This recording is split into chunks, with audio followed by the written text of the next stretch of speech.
It's National Signing Day, a day when all the verbal commitments turn into binding contracts. Student athletes nationwide put pen to paper, and Southeast Texans were no exception.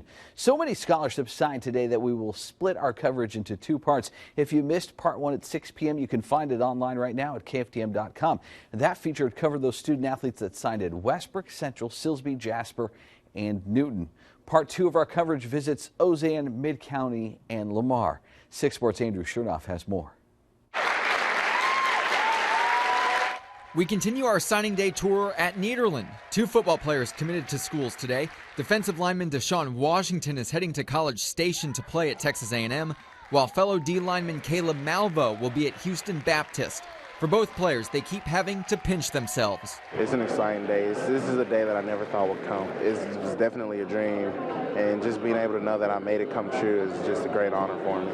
It's amazing. I mean, the 4 years that I put in here, and it's all added up to this one big moment. This is the first step to the next 4 years of my life, and it feels great knowing that it's all coming together. It's only fitting we now travel down the road to Nederland's rival PNG. The Indians had 3 players sign their commitment letters today.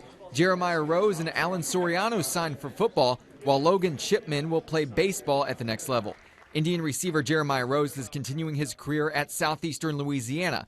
In the exciting news for him, he will face Lamar as a Southland Conference opponent. My friends will be at the game watching me, and I'm just do my best, go out there and show everybody what I can do. Fellow 24A opponent Ozen had 9 football players commit today. One of the 9 was defensive end Miles Mouton, who will move 1 state above Texas. He will play at Tulsa for the next 4 years. Now that the recruiting process is done, he can finally breathe again. It was exciting as well as kind of stressful. I wanted to kind of get it out the way. It was really exciting that everybody showed interest into me, and knowing that all my hard work became paid off. To Port Arthur, where the Memorial Titans had 10 football players tell us where they were going to college. One of them will study in Beaumont, linebacker Mel Broderick Matthews. He will enroll at Lamar University. And that made this guy, Lamar head football coach Ray Woodard, very happy. I think Broderick's going to be a very good player for us, a good student, and I'm excited to see him in Lamar University football uniform.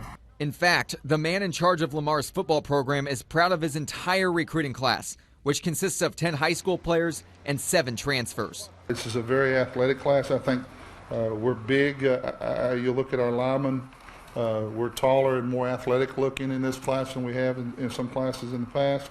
And we got a lot of players that can run. We will, of course, follow how each football player performs at his new school. For part 2 of our signing day coverage, Andrew Chernoff, KFDM 6 Sports.